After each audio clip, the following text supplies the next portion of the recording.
Insulin resistance का ये जो हिस्ट्री है, जो कहानी है, बहुत पहले लिखी जा चुकी है, लेकिन ये किताबों में ही बंद रह गई। मतलब ये जिसकी जो कहानी है, वो किताबों में ही रह गई, प्रैक्टिकली में नहीं आया।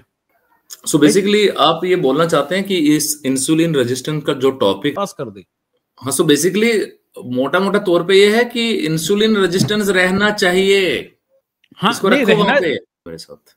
हाँ, हाँ, ये जो क्या ग्लूकोज चाहिए था, ग्लूकोज आना जी, चाहिए था। आप इसके थ्रू समझाओ थोड़ा सा, हाँ, मैं अगर हो इसके थ्रू सके। समझा। तो ये देखो, हमारा सेल है, ये आया इंसुलिन, इंसुलिन ये गया इंसुलिन सेल है, के ओके। रिसेप्टर पे, और ये गोल गोल सर, गया क्या, ग्लूकोज ना चाहोगे, ये लो भाई, ये आया हमारा इंसुलिन, सरफेस पे अटैच हो गया, ग्लूकोज एब्जॉर्ब हो गया।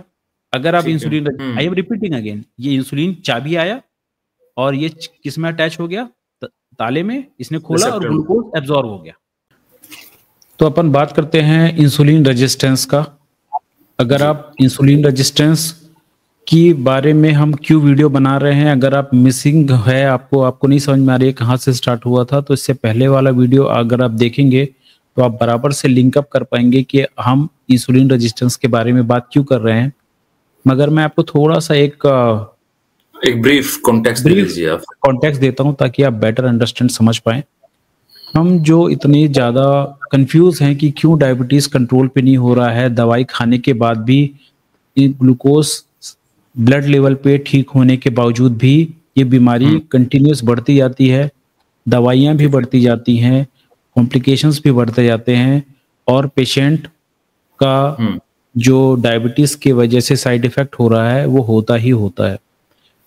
अगर आप चाहते हैं कि इसके बारे में जो हार्डकोर बेसिक प्रॉब्लम है, उसको अगर आप जानना चाहते हैं, उसी को कहते हैं इंसुलिन रेजिस्टेंस।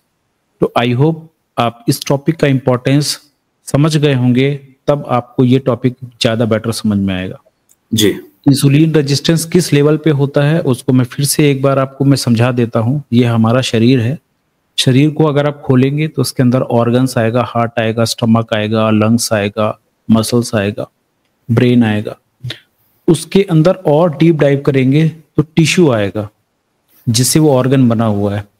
और उस टिश्यू को अगर आप एक बहुत अच्छे माइक्रोस्कोप में देखेंगे तो छोटे छोटे सेल दिखेंगे। उन सेल के अंदर जो गड़बड़ी हुई है, उसी गड़बड़ी के बारे में हम बात कर रहे हैं, क्योंकि वो उतने डीप में प्रॉब्लम चली गई है, जिसे इंसुलिन रेजिस्टेंस कहते हैं। सो बेसिकली एक जो बहुत जरूरी पॉइंट है, जिसको आप यहाँ पे एड्रेस कीजिए काइंडली। लोग मोटे मोटे तौर पे बोलते हैं कि पैनक्रियाज में ना बीटा सेल्स बनता है, तो बीटा सेल्स बनना बंद हो गया। हम आपका ये भी होल जोल चल रहा है अभी मार्केट में, कि हम कुछ करके आपका बीटा सेल्स ना आपका रीजनरेट होना शुरू हो जाएगा, और उसी की वजह से ये सारी प्रॉब्लम है। तो थोड़ा सा इसको भी प्लीज आप टच करना एक बार, इस पॉइंट को। बहुत बढ़िया। तो ये जो इंसुलिन रेजिस्टेंस है और जो बीटा सेल की कहानी है, उनमें क्या डिफरेंस है वो मैं आपको समझा देता हूँ।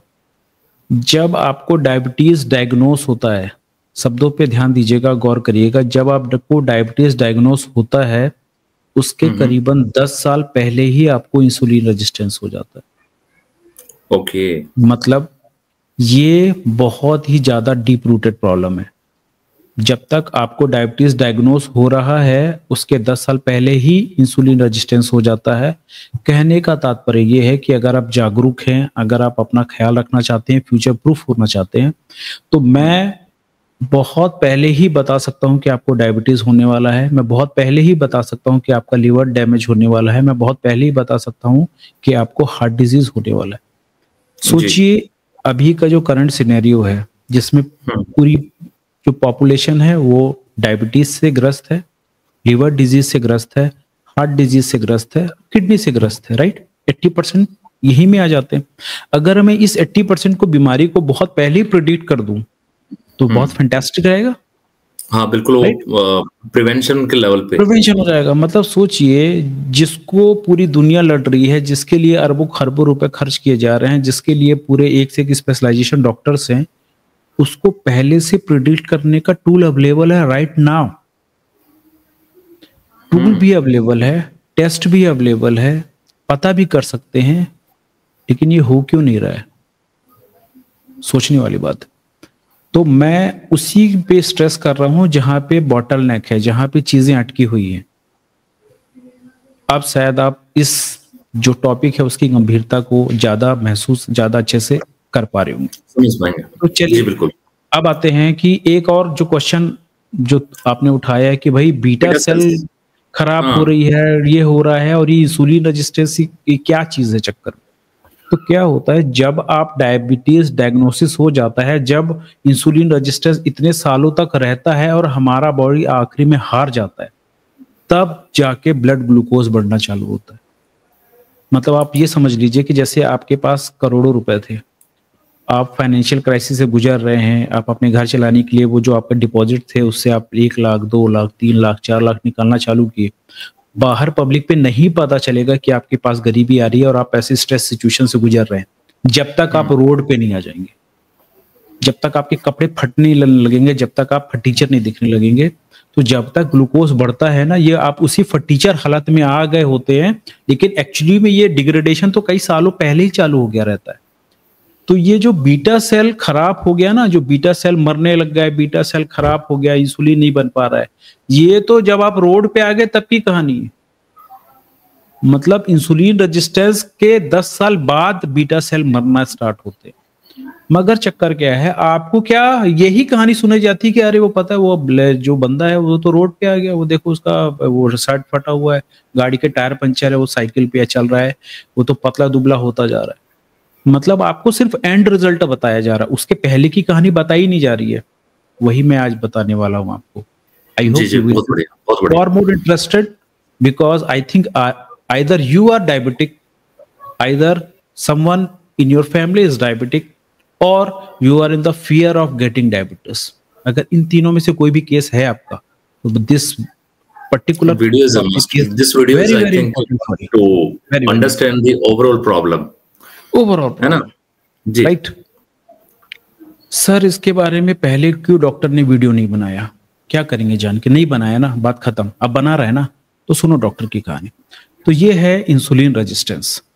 इंसुलिन रेजिस्टेंस का ये जो हिस्ट्री है, जो कहानी है, बहुत पहले लिखी जा चुकी है, लेकिन ये किताबों में ही बंद रह गई। मतलब ये जिसकी जो कहानी है वो किताबों में ही रह गई, प्रैक्टिकली में नहीं आया।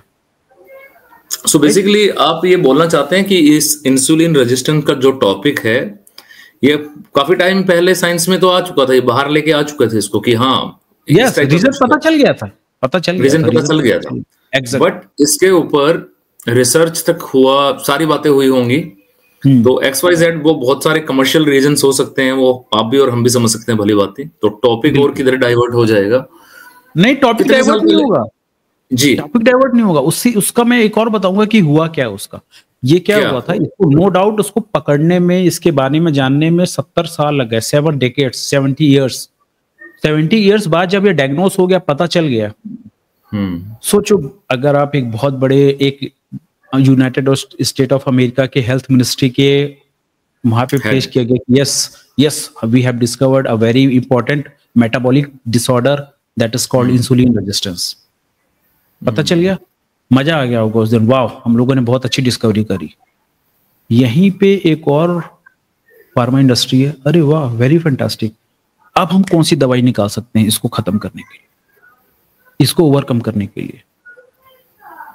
समझ रहे हो मैं किस टॉपिक पे जा रहा हूँ? हाँ, वो विपदा में, त्रासदी में, क्या हुआ, त्रासदी में नहीं, मतलब सोचो मेरे को आज मिल गया ये इंसुलिन रेजिस्टेंस, मिल गया मुझे, मैं इसको कैसे हटा दूं की तरफ जाना चाहिए था। तो अब उन्होंने क्या बोला कि ये इंसुलिन रेजिस्टेंस के वजह से जो दिक्कत आ रही है, मैं ऐसी कौन सी दवाई डिस्कवर कर लूं जो इसको भी ओवरकम कर जाए, इसको बाईपास कर दे। हाँ, सो बेसिकली मोटा मोटा तौर पे ये है कि इंसुलिन रेजिस्टेंस रहना चाहिए। हाँ, इसको रखो वहां पे, तभी तो अभी आप इनडायरेक्ट वे में तो ऐसा भी सोच सकते हैं। आम भाषा में अगर मैं बोलूं, प्रॉब्लम रहेगा, कंफ्यूजन रहेगा, वहीं पे तो कुछ सोल्यूशन एग्जिस्ट करेगा ना। क्योंकि एक इंसुलिन रेजिस्टेंस बहुत सारे ऑर्गन्स को और लाइफस्टाइल से रिलेटेड प्रॉब्लम्स को जन्म देता है। अगर वो उनको ही खत्म करा देते, बहुत सारी चीजें दूरी हो, बिजनेस गड़बड़ हो जाता। राइट, ठीक है। तो इसको एक ऐसा भी सोचा जा सकता है, मे बी ये ऐसा भी हो सकता है, लेकिन इसका मैं एक दूसरा तरीका सोचता हूँ। दूसरा तरीका क्या है, दूसरा चीज क्या हुआ, कि जो ये इंसुलिन रेजिस्टेंस जिनको पता है, जिनके लिए बनाया गया था, जिनको जो इतने कैपेबल है इसके बारे में समझने के लिए, वो कौन थे? डॉक्टर्स थे, राइट? ओके। अब डॉक्टर्स को जो ट्रीटमेंट करने का हैबिट है वो है दवाइयों के थ्रू। Got my point? जी। भाई डॉक्टर्स का काम क्या है कि भाई ऐसी दवाई पेशेंट को बता देना जिससे वो ठीक हो जाए या फिर उस पर कुछ काम करने लगे। तो जितनी भी मेडिसिन डिस्कवर की गई, इंसुलिन रेजिस्टेंस तो है, तो उन्होंने ये मान लिया कि अब इंसुलिन रेजिस्टेंस हो गया मतलब हो गया। अब आगे क्या करना है? तो आगे क्या करना है में क्या हुआ? गिल्सीजाइड, गिल्सीमाइड, गिल्सीप्राइड, नए नए ड्रग्स डिस्कवर हुए।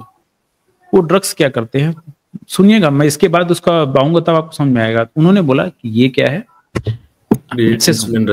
उन्होंने बोला कि ये सेल है। सेल समझ गए कहां पे होता है? Body, organ, tissue, cell. जी। इस सेल के अंदर ये जो इंसुलिन रेजिस्टेंस है ना, तो मैं ऐसी कौन सी दवाई दे दूं पेशेंट को कि वो इंसुलिन रेजिस्टेंस होते हुए भी ग्लूकोज थोड़ा बहुत ले ले। तो आपको लगेगा सर क्या मतलब क्या नौटंकी चल रहा है, इंसुलिन रेजिस्टेंस हटाओ ना। यहाँ पे दिमाग ही नहीं गया किसी का। बोला नहीं नहीं, इंसुलिन रेजिस्टेंस तो नहीं हट पाएगा भाई, हम आपको कुछ ऐसी दवाई देंगे जो इंसुलिन रेजिस्टेंस होते हुए भी ग्लूकोज अपटेक कर लेगा। बोले क्या करेंगे? तो बोले काम करो, देखो अभी जितना इंसुलिन लेवल है उसमें तो ग्लूकोज जा नहीं रहा है। बोले काम करो, इंसुलिन लेवल बढ़ा दो, you are injected with the insulin. अगर अगर 20 यूनिट इंसुलिन पे ये एब्जॉर्ब नहीं कर रहा है तो काम करो इसको 30 यूनिट कर दो। तो क्या होगा? जबरदस्ती ग्लूकोज घुसने लगेगा सेल्स में। क्या डिस्कवर? सेल्स के अंदर फोर्सफुली घुसेगा, क्योंकि इंसुलिन का काम ही फोर्सफुली घुसना। तो उन्होंने क्या किया? इंसुलिन बढ़ा दिया।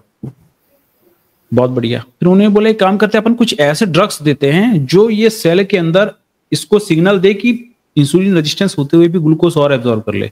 तो स्टिमुलेटर्स बनाए गए, सेल सरफेस स्टिमुलेटर्स बनाए गए, राइट?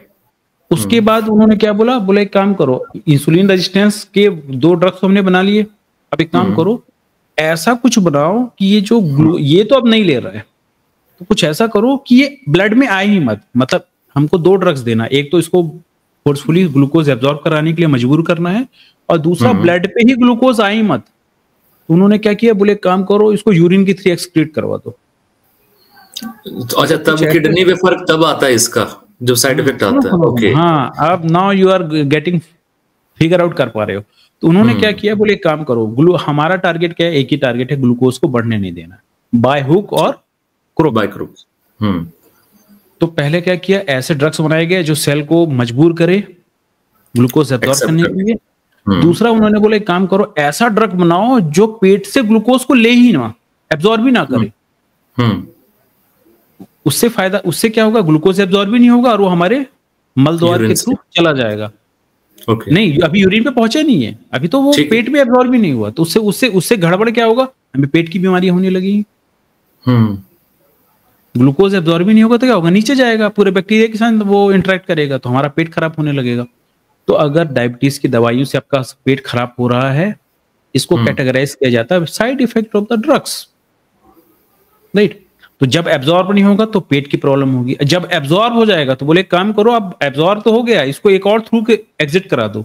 हम कुछ ऐसे ड्रग्स देते हैं जो यूरिन के थ्रू उसको एक्सक्रीशन करा देते हैं। अब एक कॉमन सेंस लगाना, आपके ब्लड में शुगर था, किडनी ने उसको निकाल के कहां डाल दिया? गॉल ब्लैडर में। अगर किसी को गॉल ब्लैडर का इन्फेक्शन होगा, सॉरी यूरिनरी ब्लैडर में, शब्दों का हेरफेर हो गया। जब ब्लड से यूरिन कहाँ बन के कहाँ जाता है? किडनी से यूरिन कहाँ जाता है? यूरिनरी ब्लैडर में। तो अगर आपको यूरिनरी ब्लैडर का इन्फेक्शन हो रहा है डायबिटीज के पेशेंट को, इसमें कोई बड़ी बात नहीं, क्योंकि आपको ड्रग्स दिया गया वैसा यूरिन पे करने के लिए। अगर आपको यूटीआई हो रहा है, यूरिनरी ट्रैक्ट इन्फेक्शन हो रहा है, आखिर जो यूरिन है वो आपकी यूरिनरी ट्रैक्ट के थ्रू ही तो बाहर जाएगा ना। जब पेशाब आपके पेनिस के थ्रू जब पास होगा तो उसमें बहुत सारा शुगर है, तो वो जब शुगर ज्यादा होगा तो बैक्टीरिया अट्रैक्ट करेगा, बैक्टीरिया अट्रैक्ट करेगा तो आपको बीमारी हो जाएगा यूटीआई। अच्छा, मतलब बोले तो यूटीआई के लिए और तमाम इस टाइप के इन्फेक्शियस डिजीज के लिए वो बहुत बढ़िया एनवायरनमेंट क्रिएट कर देता है। जहां भाई जहां शुगर, जहां शक्कर वहां चींटी, जहां ज्यादा शुगर वहां बैक्टीरिया। ठीक, बहुत बढ़िया। तो अगर आपको यूटीआई हो रहा है और आप डायबिटिक पेशेंट है, ड्रग्स का साइड इफेक्ट, अगर आपको पेट में, एक मिनट में आपको रोक रहा हूँ, बड़ा इंटरेस्टिंग है ये। मोटे तौर पे आपने जो अभी बताया, सेल पकड़ लिया हमने, सेलुलर लेवल पे आप बात कर रहे हो, जो कि आई थिंक मैंने तो आज तक कोई ऐसा वीडियो देखा नहीं है। सेल है, सेल के अंदर जो हमारा जो पहुंचना चाहिए, जो डोज, क्या नाम है सर इसका, मैं भूल गया, फिर देखो क्या हो रहा है मेरे साथ। हाँ, ये क्या ग्लूकोज चाहिए था, ग्लूकोज जाना चाहिए था। आप इसके थ्रू समझाओ थोड़ा सा। हाँ, मैं इसके थ्रू समझा रहा हूँ। हाँ, तो ये देखो हमारा सेल है, ये आया इंसुलिन, इंसुलिन गया सेल के रिसेप्टर पे, और ये गोल गोल गया क्या, ग्लूकोज, ग्लूकोज। ठीक है, मैं फिर से ये प्ले कर रहा हूँ, ये हमारा इंसुलिन है फ्लावर की तरह, ये आया आया आया आया और यहाँ पे अटैच हो गया सेल में, अब आया ये ग्लूकोज। यस, अब ये ग्लूकोज एब्जॉर्ब हो गया, ये ग्लूकोज एब्जॉर्ब सेल ने किया। हाँ, सेल के अंदर चला गया ग्लूकोज। राइट, ये नॉर्मल फंक्शनिंग है, ये नॉर्मल जो होता है। मगर जब इंसुलिन रेजिस्टेंस हो जाता है तब क्या होता है, ये जो हमारा इंसुलिन होने के बावजूद भी सेल क्या करता है, ग्लूकोज को एब्जॉर्ब नहीं करता, बाहर ही रहने देता है। ओके, ये एक तो बाहर ये गोल गोल पड़ा है ना ग्लूकोज जी, ये इंसुलिन होने के बावजूद भी ये इसको अंदर एब्जॉर्ब नहीं कर रहा है, यही कंडीशन को क्या कहते हैं, insulin resistance. Okay, now you are a medical student, medical college में ऐसे तो पढ़ाया जाता है। एक बार और देखना चाहोगे? ये लो भाई, ये आया हमारा इंसुलिन, सरफेस पे अटैच हो गया, ग्लूकोज एब्जॉर्ब हो गया। अगर आप इंसुलिन रेजिस्टेंस है तो वो एब्जॉर्ब नहीं होगा। तो ये अब आई थिंक थोड़ा क्लियर हुआ होगा कि हाँ कैसे काम। अच्छा, पहले तो आप ये बताओ, ये तो फिर दो लोग कहेंगे इस बात को, तो सर ये तो उल्टा है, इंसुलिन पहले ही बाहर पड़ा है, सेल्स ने नहीं लिया, ऊपर से फिर हम और ठोकते हैं, वो कहाँ जाता है? हाँ, सबसे पहली बात एक चीज और बता दूं, ये जो सेल है ना, चलो मैं, हाँ बहुत अच्छा क्वेश्चन पूछा, यहाँ पे ही मैं क्लियर कर देता हूँ। इंसुलिन सेल के अंदर नहीं जाता है, एकदम क्लियर कर लीजिए। ये देखिए, जो इंसुलिन है बाहर ही पड़ा हुआ है सेल के सरफेस पे, मतलब ये ब्लड से निकल के कहा, सेल के सरफेस में ही जाता है, सेल के अंदर इंसुलिन कभी नहीं जाता। इंसुलिन एक प्रकार की चाबी है, वो चाबी क्या करती है, वो ये जो चाबी है, ये एक पर्टिकुलर साइट पे अटैच हो जाता है, इसको बोलते हैं रिसेप्टर साइट। और ये जो ब्लू कलर का है, इसको बोलते हैं रिसेप्टर, इंसुलिन रिसेप्टर। मतलब हमारा जो सेल है, ये दिख रहा है, ये जो दीवार जैसा, इसको बोलते हैं सेल वॉल। सेल वॉल में ये क्या है, इंसुलिन रिसेप्टर। इंसुलिन रिसेप्टर में क्या है, इंसुलिन। तो जनरली जो जब सेल हेल्दी है तो वो क्या करेगा, जैसे ही अटैच होगा तो ये ग्लूकोज की गेट खोल देगा और ग्लूकोज एब्जॉर्ब हो जाएगा। ठीक है, आई एम रिपीटिंग अगेन, ये इंसुलिन चाबी आया और ये किस में अटैच हो गया, ताले में, इसने खोला और ग्लूकोज एब्जॉर्ब हो गया। राइट, जैसे ये रिसेप्टर पे चिपकता है तो ग्लूकोज फिर अंदर चला जाता है, एनर्जी मिल जाता है बॉडी को। यस, ठीक है। मगर जब बहुत ज्यादा फैट अगर हमारे सेल के अंदर है, जैसे मैं अगर इसको फैट मान लूं, ये जो दिख रहा है हमको, अगर ये फैट बहुत ज्यादा रहेगा तो इसके अटैच होने के बावजूद भी ये ग्लूकोज अंदर नहीं जाएगा। तो फैट बेसिकली एक एज ए रेजिस्टेंट वॉल का काम करेगा इसके बीच में, एक प्रकार के सेल को ऐसा कर देगा कि वो इंसुलिन रिसेप्टर काम करना बंद कर देगा। चाबी तो है बट ताला नहीं खुलेगा, ताला नहीं खुल रहा है। मतलब अब एकदम सही समझ लीजिए, अब मान लीजिए ये ताला है, इसके अंदर कुछ ऐसा च्युइंगम घुस गया है कि जब अपन चाबी डाल रहे हैं तो वो खुल नहीं रहा है, वो चिपक रहा है बट खुल नहीं रहा है। मतलब उसके अंदर च्युइंगम फंसा हुआ, वो च्युइंगम क्या है, फैट। राइट, ये आपने बताया, और मैं बल्कि मुझे अच्छा लग रहा है कि आप इसको इतना सिंप्लीफाइड वे में बता रहे हैं एज ए लेमन, ताकि समझ में आए लॉजिकली इसका लॉजिक क्या है। ठीक है, अब जो ये नेचुरोपैथ और वो जो कहानियां सुनाते हैं लंबी चौड़ी, कर लो बात, करो इलाज करवाओ अपना, रखवाओ मिट्टी पट्टी और ठंडी पट्टी, गर्म पट्टी और ये और वो।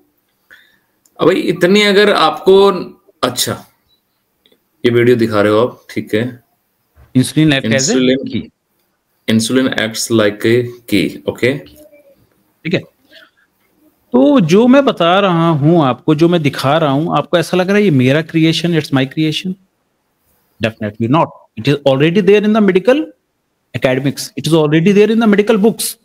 तो अगर जो मेडिकल में लिखा हुआ ज्ञान है, अगर वो किताबें में ही रह जाएगा तो उसके होने ना होने का कोई फायदा नहीं। अगर मैं एक अच्छा डॉक्टर हूं और मुझे ये नॉलेज है, तो इट्स माय एथिकल रिस्पॉन्सिबिलिटी और it's my duty to put in the front of the public, because that's what my profession is. Right, sir. Right, that's what my profession is. अगर इतना शानदार इंफॉर्मेशन के use करके बहुत आसानी से ही, जैसे मान के चलिए एक आदमी ने कसम खा लिया कि भाई मेरे को ना पूरी दुनिया हरा हरा करना है, तो एक तरीका तो है कि मैं पूरी दुनिया पे स्प्रे पेंट कर दूं, या फिर मैं क्या करूं, चस्पे पे ही हरा हरा पेंट करके अपनी आंखों पे ही अपने लेंस को ही हरा कर लूं, लेंस को ही हरा कर दें। तो अगर इतने छोटे से ही काम चल जाना है तो इतनी दुनिया का खर्चा क्यों करना? अगर इतने आसानी से अगर इंसुलिन के रेजिस्टेंट को समझ के अगर इलाज कर सकते हैं तो क्यों दवाइयों पे पैसा खर्च करना है? क्यों पेशेंट को इतने खतरनाक मेडिसिन के साइड इफेक्ट से और आने वाली बीमारियों से बचाना? तो I hope my voice and my message and my loud and clear sir. ठीक है, तो अब आते हैं कि क्या होता है अगर अब मैं एक केस लेके चलता हूं। क्या केस लेके चलता हूं? ये केस लेके चलता हूं कि भाई अब आपका सेल इंसुलिन रेजिस्टेंस हो चुका है। ठीक है, तो इसमें मैं दिमाग लगा रहा था कि भाई मैं इसको सेंसिटिव ही बना के रखूं ना, इसको सेंसिटिव बना के रखूं ताकि मेरे को ग्लूकोज आता रहे। मगर बोला ना ना ना, ऐसे नहीं करना है आपको। आपको क्या करना है, और ये जो चाबी है ना इसकी नंबर बढ़ा दो, भर भर के चाबी भरो। तो ये क्या करेगा, सेल को और फोर्स करेगा ग्लूकोज लेने के लिए, इसलिए आपको इंसुलिन लगाया जाता है। एक तरीका क्या हो गया, चाबियां बढ़ा दो। दूसरा तरीका, बोले काम करो, चाबियां तो ठीक है जितना बढ़ाना था बढ़ा लिया, अब एक काम करो, ये सेल मेम्ब्रेन पे कुछ ऐसा ड्रग्स डालो कि सेल मेम्ब्रेन ऐसे फड़फड़ा जाए और उतने ही चाबी में ज्यादा ग्लूकोज लेने लगे। मतलब रूट कॉज जो फैट है उसको तो हम कुछ नहीं कर रहे हैं, हम चाबियां बढ़ा रहे हैं, ये मेम्ब्रेन को हिला रहे हैं और जैसे तैसे करके हम ग्लूकोज हटा रहे हैं और ग्लूकोज को हम एब्जॉर्ब नहीं होने दे रहे हैं। हम सब कर रहे हैं, लेकिन एक्चुअली में जो करना चाहिए था वो हम नहीं कर रहे हैं। और सब कुछ डॉक्टर साहब, ये कितना मतलब ताजुब की बात है कि हम लोगों को पता नहीं है। सेलुलर लेवल पे होता है तो आई बिलीव कि हेड टू टो इसका असर आता है पूरा बॉडी पे। और जो मैं साइड इफेक्ट अभी देख पा रहा हूँ, क्योंकि लोगों को मैंने देखा, मेरे ऑफिस में मेरा ही एक टीममेट था जिसको उनके फादर साहब को गैंग्रीन हो गया था। उन्होंने बताया वो तो पैर मैंने देखा उनका एक टाइम पे वो काला हो चुका था और फिर कटवाना पड़ा था वो। हाँ, एम्पुटेशन का, हाँ एम्पुटेशन करवाना पड़ा उसको। तो मैं सोच रहा हूँ कि यही एक रीजन होगा कि कहीं कहीं पे बॉडी में, कहीं कहीं पे, बिकॉज बॉडी शायद एक ऐसी मशीन है जहां तक मेरी अंडरस्टैंडिंग है, आई एम नॉट अ डॉक्टर, अब मैं ये पूरी कोशिश करती है कि हर लेवल तक, लास्ट तक ऑर्गन्स को बचा के रखा जा सके और कुछ जा रहा चला जाए। पहले होता क्या है, हमारा जो पैर है वो हमारी हार्ट से सबसे दूर में है, इसको बोलते हैं एक्सट्रीमिटीज। उंगलियां और पैर जो है, हाथ के टिप्स और पैर के टिप्स सबसे आखिरी में होते हैं। तो उसमें क्या होता है, ब्लड को बहुत लंबे दूरी तय करना पड़ता है। अगर आपका इंसुलिन रेजिस्टेंस है तो उसमें क्या क्या प्रॉब्लम आती है, ब्लड वेसल्स में ब्लॉकेज हो जाएगा, नैरो हो जाएगी, तो सप्लाई कम हो जाएगा। जो सेल है वो वैसे ही रेजिस्टेंट है, जो खाना ले नहीं रहे हैं, और जो नर्व सप्लाई है वो नर्व सप्लाई भी डैमेज हो रही है क्योंकि न्यूरोपैथी होती है। तो हमारे जो उंगलियां हैं और पैर की उंगलियां हैं वो आखिरी पॉइंट तक खाना पहुंच नहीं पाता। जैसे मान के चलिए, एक सिंपल है, हमारा हार्ट सेंटर मान लीजिए दिल्ली को, मान लीजिए हमारा हार्ट है, अगर वहां से कुछ फंड रिलीज हुआ रिलीफ के लिए, तो हो सकता है केरला तक पहुंचे ही ना, वहां के लोगों को पता भी ना चले कि यार ऊपर से कुछ फंड भी आया था। समझ गए? इसीलिए पैरों में गैंग्रीन होना चालू हो जाता है, यही मतलब है कारण। अरे वो एग्जाम्पल ठीक नहीं बैठा, काटना पड़ेगा आपको। चलो या तो पूरा करो, वो फंड नहीं चला, वो समझ ही नहीं, वो कोई एसोसिएशन ही नहीं था उसका। हाँ, वापिस से मैं बताता हूँ, ठीक है।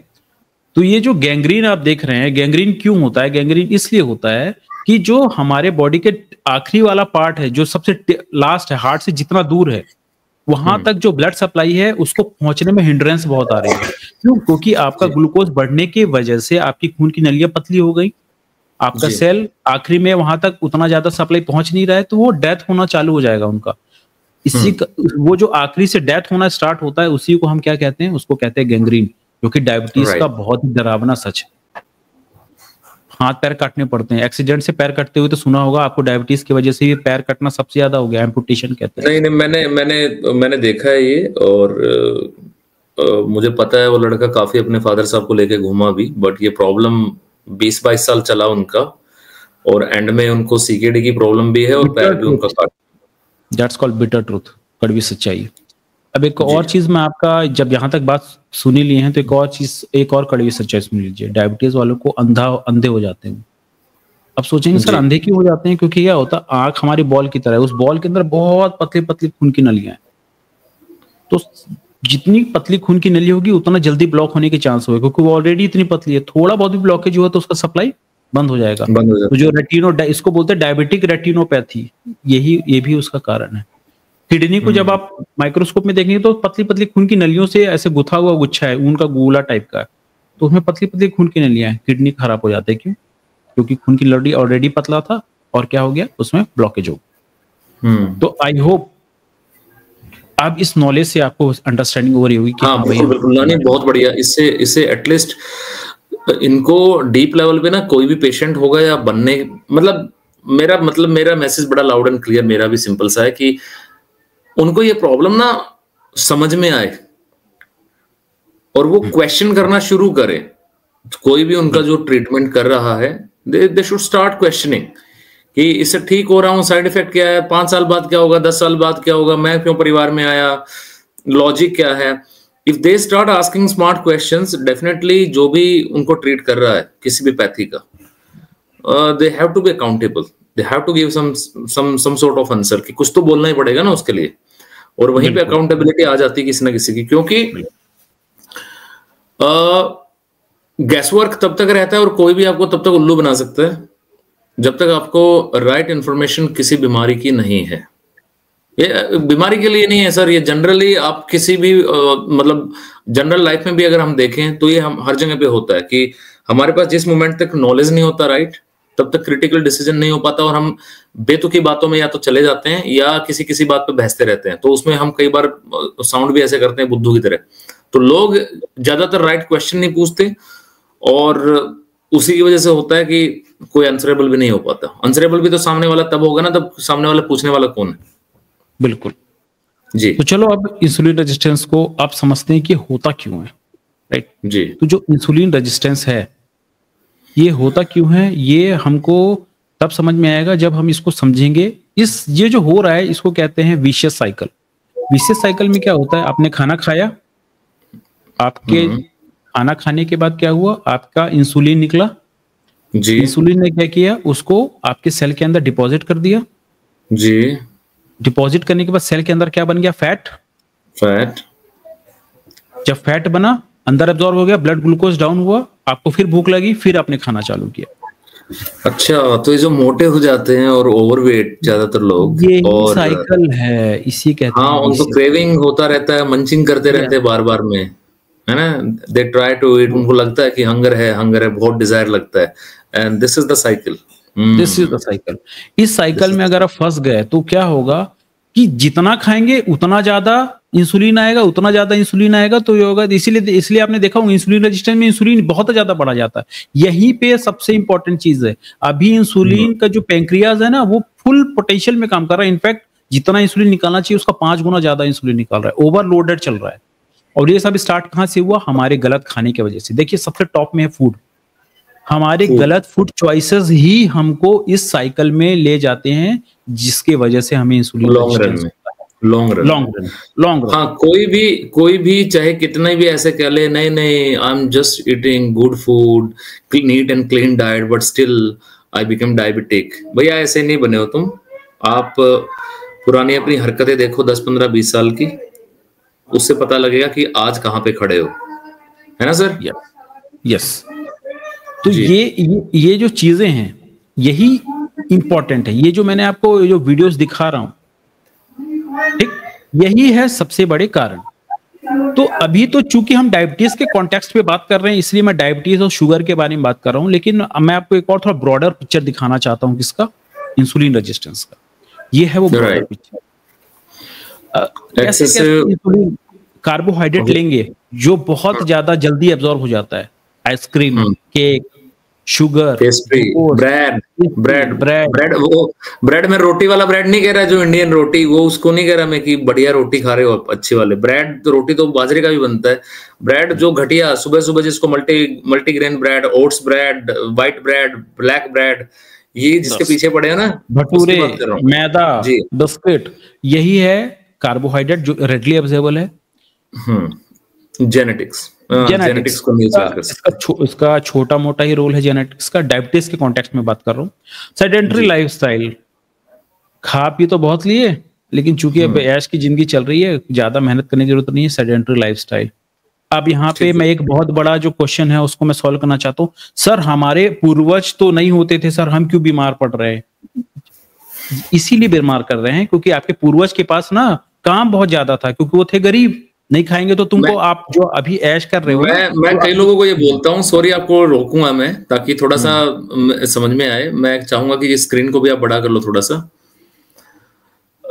जब लोग बात करते हैं ना कि हम लोग मतलब हमारे पूर्वजों को क्यों नहीं होता था, तो वही वाली बात आती है। मैं उनको सबको ही बताता हूँ कि कोई एकादा ऐसा होता था जो उस दौर से नहीं गुजरा है। नहीं तो अगर अपने से तीसरी या चौथी पीढ़ी पीछे चले जाएंगे ना हम लोग, तो पता लगेगा सारे गरीब थे, सारे ही। कोई एकादा था जो राजा रजवाड़ा था, जिसके पास सारे की सारी वो फैसिलिटीज थी, नहीं तो ज्यादातर एक जैसे ही होते थे। और उनका दिनचर्या क्या था? मैंने अपने दादाजी का दिनचर्या देखा, दादी का दिनचर्या देखा है। 12, 13, 14 घंटे वो काम ही करते थे और कुछ नहीं करते थे। उनका बायोलॉजिकल, उनको अलार्म की जरूरत नहीं थी। उनको सेट था, सर्दी हो 4:30 बजे जगना, गर्मी हो 3 बजे उठ जाना। उनको इससे ज्यादा वो सोते नहीं थे। रात को 6 बजे या 7 बजे सो जाते थे। गांव में था ये ऐसा, राइट? तो आज वो जो बता रहे हो आप जी, आप तो केस को देखते हैं। इसको मैं एक और चीज बताना चाह रहा हूँ। आपके बोलेंगे हमारे दादाजी पूर्वज बड़े अच्छे थे, बड़ा जल्दी उठ जाया करते थे, हम लोग आलसी हैं। इसको बोलते हैं, इसके लिए एक बहुत अच्छा वर्ड है जिसको बोलते हैं सर्केडियन रिदम। सर्केडियन रिदम क्या होता था? क्यों उठ जाते थे दादाजी 4 बजे? इसलिए उठ जाते थे क्योंकि सूरज, तभी तो काम करने का टाइम में वर्किंग आवर ये था भाई। थोड़ा थोड़ा सूरज उगना चालू किया तो आप उठे, अपना थोड़े से ही जो लाइट थोड़ा बहुत सूरज का रहा था उसी में आपने तैयार होना चालू किया। जब सूरज का लाइट और बढ़ा, फिर आप अपना पानी भरना, झाड़ू पोछा लगाना चालू किया। उसके बाद और बढ़ा तो आप खेत पहुंच गए पूरे दिन में, ताकि वहां पे हमको कोई सांप बिच्छी ना काटे, फुल लाइट रहे। आप काम करके 5 शाम ढलने के पहले पहले आप घर आ जाते थे। और चूंकि रात हो जाएगी तो उससे पहले खाना खा लेते थे। अब रात हो गई तो कुछ दिखने वाला नहीं है तो आप सो जाते थे। तो वो माहौल ऐसा था कि आप ना चाहते हुए भी उस रूटीन को फॉलो करेंगे, और हम करोड़ों सालों तक उसी रूटीन को फॉलो करते हुए इंसान बने हैं। That is called circadian rhythm. मैं तो अभी बोलता हूं कि पूरी लाइट गोल कर दो, 10 दिन बाद तुम उसी सर्केडियन रिदम को फॉलो करने लगे, नेचुरली, ऑटोमेटिक। माहौल खराब हो गया सर। दूसरा, ये जो लाइट है ना एलईडी, ये जो सूरज की तरह चमक रही है, इसने हमारे सर्केडियन रिदम को खराब करके रखा हुआ है। तो इसमें एक मैं छोटा सा और टिप्स देना चाहूंगा। जब आप सोते हैं, लाइट को पूरा पिच ब्लैक खत्म कर दीजिए, तो आप थोड़ा बहुत नेचुरल जो सर्केडियन रिदम है उसको मिमिक कर पाएंगे, राइट? मैं ये नहीं बोलूँ कि आप सूडान चले जाइए जहां पे लाइट नहीं है, मैं ऐसा नहीं कह रहा हूँ, पॉसिबल ही नहीं है। एटलीस्ट जो सजेस्टेबल है उसकी बात करते हैं। खैर, पॉइंट पे आते हैं। Sedentary lifestyle, right? तो आपको ये दादा परदादा वाला क्वेश्चन का आंसर हो गया, ठीक है? एक्सेसिव वेट, सीधी बात है, आप काम नहीं करेंगे तो एक्सेसिव वेट हो जाएगा। कुछ जेनेटिक कंडीशन है जिसमें भी हो सकता है कि आप फिजिकली इनकैपेबल हो। अगर कोई आपके साथ प्रॉब्लम है, अगर आप you are not able to move, आपके पैर में कुछ हो गया, एक्सीडेंट हो गया, तो उसके वजह से हो सकता है आपके अंदर कुछ ऐसे हार्मोनल डिसबैलेंस हो, ग्रोथ हार्मोन बहुत ज्यादा आ गया हो, या फिर आप हाइपोथायराइड चल रहे हो, उससे भी वेट गेन हो सकता है। इन कारणों से इंसुलिन रेजिस्टेंस हो सकता है। अब अगर आपको इंसुलिन रेजिस्टेंस है तो ये बहुत सारी खतरनाक बीमारियों के लिए आपके लिए गेट खोल देता है। चाहे वो लीवर का प्रॉब्लम हो, एथेरोस्क्लेरोसिस, आपके हार्ट में ब्लॉकेज हो जाए, खून की नलियों में ब्लॉकेज हो जाए, एसिडिटी, गैस्ट्राइटिस होना, उसमें भी हार्ट इसी का लेना देना। Insulin resistance is also a part of that. Liver खराब हो जा रहा है, liver cirrhosis, constipation, hypertension, cardiomyopathy, elevated blood sugar, increase abdominal fat, सब कुछ एक दूसरे से मिलते जुलते टाइप के लग रहे हैं ना? हाँ, ये सारे these are interconnected sir, interconnected. इसीलिए मैं ये हार्डकोर जो प्रॉब्लम है ना उसके बारे में आप लोगों का ध्यान अट्रैक्ट करने के लिए ये सब बना रहा हूं, क्योंकि जब तक मैं अगर अच्छे समझ गया और मैं आपको समझाने में कैपेबल हो गया तो मेरा जॉब, मेरी ड्यूटी जस्टिफाइड लगेगी। जी, right, absolutely make sense, right? तो इंसुलिन, जी, ठीक है। तो इंसुलिन रेजिस्टेंस, तो ये है इंसुलिन रेजिस्टेंस। मतलब जैसे जैसे इंसुलिन एक लेवल से ज्यादा बढ़ेगा तो हाई इंसुलिन, हमारे ब्लड में जब इंसुलिन बहुत ज्यादा बढ़ जाएगा तो क्या क्या होगा? Insulin resistance.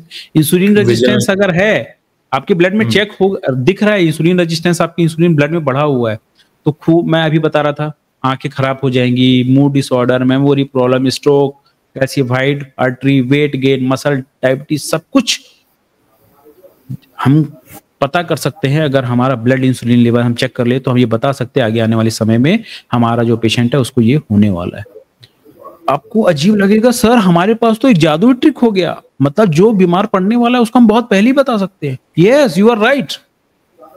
कोई डॉक्टर इसका टेस्ट ही नहीं कराता। क्यों नहीं कराता? क्योंकि भाई साहब जब तक आप बीमार पड़ोगे नहीं तो डॉक्टर के पास जाओगे नहीं। इसमें डॉक्टर के ऊपर इल्जाम लगाने वाली कोई बात नहीं है। अरे भाई, जब आप आई थे, जब आप बीमार हो गए थे ना, जब खेल खत्म हो गया तभी तो आप डॉक्टर के पास गए थे ना। अब डॉक्टर क्या कर लेगा?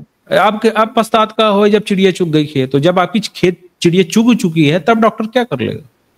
तो अगर आप अपने खेत को चिड़िया से नहीं चुगाना चाहते हो, पहले ही प्रिपेयर्ड होना चाहते हो, इसीलिए लाइफस्टाइल मेडिसिन में सबसे पहले ही मैं पेशेंट का पहले क्या कराता हूँ? होमा स्कोर। और मैं नहीं बोल रहा, आप बोले सर कि मतलब आपको हर पेशेंट को, पूरी दुनिया की जो है पेशेंट को पहले आपसे कंसल्ट करना चाहिए, डेफिनेटली नॉट। मैं सिर्फ आपको एक टिप दे रहा हूं कि आप अपना होमा स्कोर जरूर कराएं। अगर HOMA score, insulin, fasting insulin और ग्लूकोज बढ़ के आ रहा है, this is the time to change. क्या होता है, डेफिनेटली मैं ये बताना चाहता हूँ कि मैं ये नहीं बोल सकता कि भाई आप तुरंत बदल दो, आपके पास मोटिवेशन ही नहीं आएगा अपने जीवन लाइफस्टाइल बदलने के लिए। कब आपको ट्रिगर होगा? भाई जैसे एग्जाम का डेट आ गया, मुझे पता है 1 महीने बाद एग्जाम है, मैं ऑटोमेटिक पढ़ने लगूंगा, इट्स नेचुरल रिस्पॉन्स। तो अगर आपको अपने आप में आपको लग रहा है कि मुझे कुछ बदलना है क्या, वो कैसे मैं जस्टिफाई करूंगा या फिर अपने आप को कैसे मेरे को मोटिवेट करूंगा कि हाँ कुछ गड़बड़ है? तो गड़बड़ पता करने का तरीका है होमा स्कोर। अगर आपको होमा स्कोर नहीं पता चल रहा है क्या करना है, उसके लिए our website is there, go and register. You can have you can say second opinion from us. If no one is writing prescription for you for the diagnosis, come to us. We will provide you the proper prescription so that you can get the test. अगर आपका interpretation नहीं हो पा रहा है, we are sitting here, we are providing the service for that. आपका कुछ भी बीमारी है, कुछ भी इलाज चल रहा है, किसी भी बीमारी का इलाज चल रहा है, अगर आपको सेकेंड ओपिनियन चाहिए, you can consult us for the second yes, opinion. They can contact you. और ये सबसे ज्यादा जरूरी भी है कि एक, मैं तो उल्टा मैं बोलता हूँ बहुत लोगों को, and this is not just because of commercial purpose. commercial तो चलता रहेगा, वो चल रहा है, there are so many means to earn money and there are so many means to waste money. दोनों तरीके हैं लोगों के पास। so मैं हमेशा कहता हूँ कि यहाँ पे आप अपना एटलीस्ट अपना डायग्नोसिस इतना रोबस्ट करा लीजिए, आप ओपिनियन लीजिए आप, ताकि कुछ भी आपको एक टाइम पे जाके ना रिग्रेट फील ना हो कि यार मैंने ना ऐसे, काश मेरे को पहले पता लग गया होता, अभी पता लग गया ना। यही मतलब मैं ये नहीं चाहता कि 10 साल बाद आप ये वीडियो देखे बोले यार काश पहले मिल जाता। मेरे को सबसे ज्यादा जब पेशेंट का पहला अपॉइंटमेंट कॉल होता है ना, उसका कुछ ही देर बाद ये सब मेरे को सुनने मिलता है, सर काश पहले पता चल जाता। ये जो ना बहुत डिप्रेसिंग वर्ड है, ये वर्ड है ना, काश पहले पता चल जाता, ये बहुत डिप्रेसिंग वर्ड है। तो आई होप आपके साथ ये डिप्रेसिव वर्ड ना जुड़े, इसीलिए ये जो मैं बोल रहा हूँ ना, ये टेस्ट कराना जरूरी है। इसीलिए मैं क्यों बोल रहा हूँ, क्योंकि जब आपने इंसुलिन रेजिस्टेंस पहली बार सुना है, होमा टेस्ट का रिपोर्ट पहली बार सुना है कि हाँ ऐसा कोई टेस्ट होता है, तो इसका मतलब है आपके पास वैसे डॉक्टर भी आसपास अवेलेबल नहीं है जो उसको इंटरप्रिटेट कर पाए। इसीलिए अगर आपके पास आसपास कोई डॉक्टर है ही नहीं जो ये टेस्ट रिकमेंड कर पा रहा है, और आपको बिना इसके प्रिस्क्रिप्शन के कोई टेस्ट कर नहीं रहा है, एटलीस्ट वी आर हियर। नहीं, कर नहीं रहा तक की बात नहीं है, let's say this is India, ठीक है, कई लोग करा लेते हैं और there are so many websites online, हो भी जाए 1% के लिए मान लेते हो डॉक्टर साहब, बट फिर भी एक प्रॉपर डायग्नोसिस तो तब भी नहीं हो पाएगा ना, समझ ही नहीं पाएगा, उनको क्या लगता है उसका पैमाना एक तो नहीं है। अब आप लोग जब देखते हो तो 100 फैक्टर उसको देखोगे कि हाँ इसको प्रॉब्लम क्या आ रही है, मे बी ही और she does not become diabetic after some time, but वो प्रॉब्लम किसी और साइड जा रहा है, यूरिक एसिड बढ़ा हुआ है, गॉट का प्रॉब्लम हो सकता है, अर्थराइटिस हो सकता है। अगर आपको यस ये स्लाइड है जिसको मैं आपको बताना चाहता हूँ जी, 50 बीमारियों में से डायबिटीज एक है। अगर आपको इंसुलिन रेजिस्टेंस है तो आपको ये इतनी सारी चीजें हो सकती है, craving for the sugar, fatigue, migraine हो रहा है, समझ में नहीं आ रहा है क्यों हो रहा है माइग्रेन, इंसुलिन रेजिस्टेंस, भूख हमेशा बनी रहती है, वेट भी लॉस हो रहा है, थकान महसूस हो रही है। लेडीज, आपका टेंशन की सख्त जरूरत है। अगर आपको पीसीओडी पीसीओएस हो रहा है, आपके पास गड़बड़ हो रहा है, मूड स्विंग हो रहा है, most probably you are going through a insulin resistance phase. सुनने में अजीब लगता है कि कहाँ पीसीओएस और कहाँ इंसुलिन रेजिस्टेंस। आपको सुन के अजीब लगेगा, जिनका भी पीसीओएस और पीसीओडी का इलाज चला होगा, आप अपना मेडिसिन देखिएगा, उसमें मेटफॉर्मिन डॉक्टर ने लिखा होगा, जबकि आपको डायबिटीज नहीं है, स्टिल उसने मैं आपके लिए मेटफॉर्मिन लिखा है। आई होप ये जो इंफॉर्मेशन दे रहा हूं अब आपको रिलेट कर पा रहे हैं, क्यों पीसीओएस पीसीओडी को भी मेटफॉर्मिन दवाई, शुगर की दवाई दी जाती है, इसी कारण दी जाती है, because it is because of insulin resistance. तो डायबिटीज शुगर बढ़ जाना ही नहीं है, ये सब चीजें जो हैं, कोलेस्ट्रॉल बढ़ रहा है, थायराइड का प्रॉब्लम हो रहा है, सब कुछ पतले हैं, पेट निकला हुआ है, मेल प्रेगनेंसी, आदमी ऊपर से देख के ऐसा लग रहा है ये प्रेग्नेंट है, लोग मजाक उड़ाते हैं, उसके अंदर ये इंसुलिन रेजिस्टेंस का प्रॉब्लम। जी। तो शायद आपके ऊपर बहुत सारी चीजें आप थोड़ी क्लियर होती है, जो बादल हैं काले वो थोड़े थोड़े छटने चालू हो रहे हैं, काफी कुछ हट चुके हैं, और मेरे ख्याल से इतना सिंपल एक्सप्लेनेशन के साथ जो बताया हुआ है वो सिर्फ डायबिटिक्स को नहीं होता कि भाई डायबिटीज वाले इस चीज को समझे, बट ओवरऑल जो हेल्थ है उसके सारे ट्रिगर पॉइंट्स आपने दिखा दिए कि हाँ, अगर आपको इनमें से कोई मल्टीपल ट्रिगर पॉइंट्स भी हैं तो आप उसकी तरफ जा सकते हैं। ये है पैनक्रियाज, और मेरे ख्याल से आप बता रहे हैं जो बीटा सेल्स की जो बात कर रहे थे हम, शायद यहाँ आप बताएं कुछ। ठीक है, तो ये मैं कहना चाह रहा हूँ, जो इंसुलिन आपके ब्लड में बढ़ा हुआ आ रहा है, अल्टीमेटली पैंक्रियास ने ही निकाला है उसको। तो पैंक्रियास के साथ दिक्कत नहीं है, जहां पे आपका ध्यान भटका दिया जाता, पैंक्रियास बराबर काम कर रहा है, इनफैक्ट बेचारा वो ओवर काम कर रहा है, 5 गुना ज्यादा स्ट्रेस है उसके ऊपर। ठीक है, सो आप डॉक्टर साहब, मैं रिपीटेडली सुन रहा हूँ, आप 5 गुना वर्ड की बात कर रहे हैं, 5 गुना, 5 टाइम्स। तो ये क्या प्रूवन है कि 4-5 गुना ज्यादा काम होता है जब डायबिटीज हो जाती है? मैं तो कम बोल रहा हूँ भाई, हमारे इंसुलिन करीबन 5 जो आप इंसुलिन जब ब्लड चेक कराएंगे तो जनरली 5 की यूनिट्स के आसपास रहता है नॉर्मल। 5 का 5 गुना कितना होता है? 25। आपको सुन के अजीब लगेगा, 25 तक नॉर्मल बोल दिया है, मतलब एज पर एफडीआई 25 तक नॉर्मल है। मैं तो 5 को नॉर्मल बोल रहा हूँ, उन्होंने 25 को भी नॉर्मल मान दिया। चलो ठीक है भाई, उसको भी मान लो आप। 75 को क्या बोलोगे, कितने गुना हो गया 75? 15 टाइम्स, 15 गुना हो गया। 5 मैं बहुत कम बोल रहा हूँ, 25 गुना, 15 गुना जो चल रहा है। इसको परसेंटेज में बोलोगे ना तो 1500%, 500%। ठीक है, ये है। तो मतलब कहने का मतलब ये है कि अगर हमारा जो इंसुलिन है ना, कहाँ पैंक्रियास पे, आप हमारा ध्यान ही गलत जगह भटकाया जा रहा है। पैंक्रियास की प्रॉब्लम ही नहीं है, प्रॉब्लम सेलुलर लेवल पे है। अब सेलुलर चूंकि हमारा सेल एब्जॉर्ब नहीं कर रहा, तो पैंक्रियास को लग रहा है शायद इंसुलिन इनफ नहीं है, तो वो और इंसुलिन निकाल रहा है। यही तो सबसे बड़ी विडंबना है।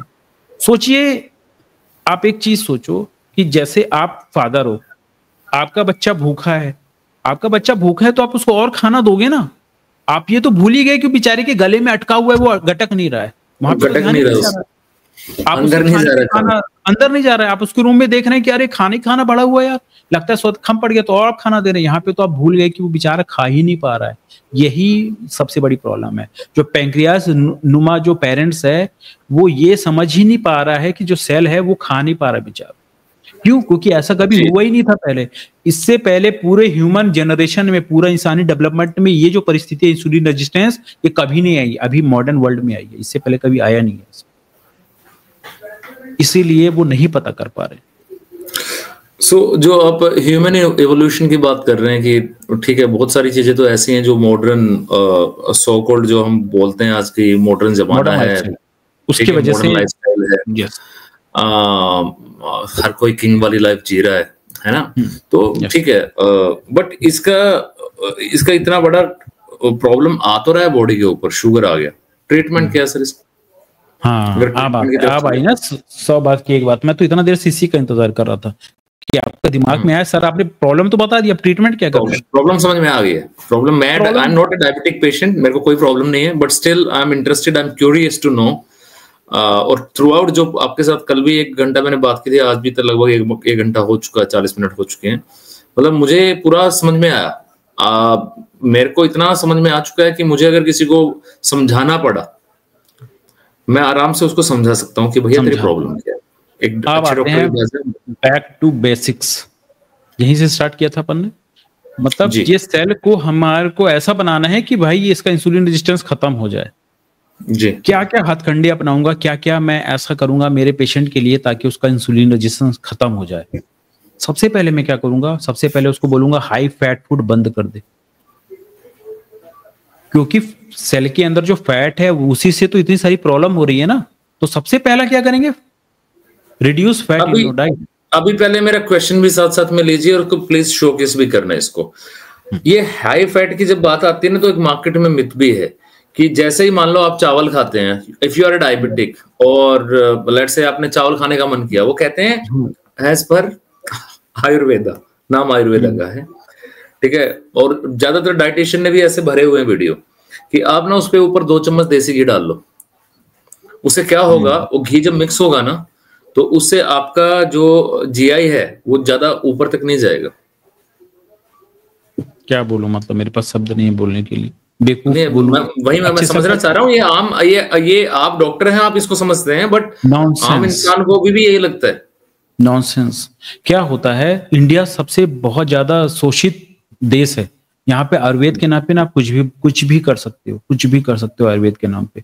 मैं फिर क्लियर कर देना चाहता हूँ, मैं आयुर्वेद का बहुत रिस्पेक्ट करता हूँ, मगर जिस तरीके से इसको हथियार बनाया जा रहा है ना पेशेंट को शोषण करने के लिए, उसके मैं बहुत खिलाफ हूँ। जी, अगर हम आयुर्वेद से पेशेंट को ठीक नहीं कर सकते तो एटलीस्ट उसके नाम पे हम लोगों को और बीमार तो ना करें। आई होप जो अच्छे आयुर्वेदिक डॉक्टर होंगे मेरी बात से सहमत होंगे। राइट। ठीक है, अच्छे आयुर्वेदिक डॉक्टर जो होंगे वो भी बोले होंगे क्या बोल रहे हैं भाई, हमने तो कभी ऐसा बोला ही नहीं। ये वही लोग बोल रहे हैं जो आयुर्वेदिक पढ़े ही नहीं है, मैं सही बता रहा हूँ लिटरली, आप देख लीजिएगा। एग्जैक्टली पढ़े नहीं है। और जैसे मैं डाइटिशियन की बात कर रहा था, तो आज वो ट्रेंड में ना, किसी भी आप डाइटिशियन का देखो, 100 डाइटिशियन एमएससी लिखते हैं अपने साथ, डॉक्टर लगाते हैं अपने साथ, वो बकायदा बोलते हैं कि हाँ उसमें 2 चम्मच घी डाल लो, उसमें देसी घी, प्योर काउ, A2 काउ घी, मतलब वो आपके लिए मैं अच्छा रहेगा। तो सबसे पहली बात, मैं इसीलिए मैं पहले ही स्टार्ट किया था, हमारा टारगेट ब्लड में ग्लूकोज को बदलने है ही नहीं, हमको तो हार्डकोर जो प्रॉब्लम है, बेसिक प्रॉब्लम, उसके ऊपर हमको काम करना सेलुलर है, लेवल पे। सेलुलर लेवल जी, पे काम करने का।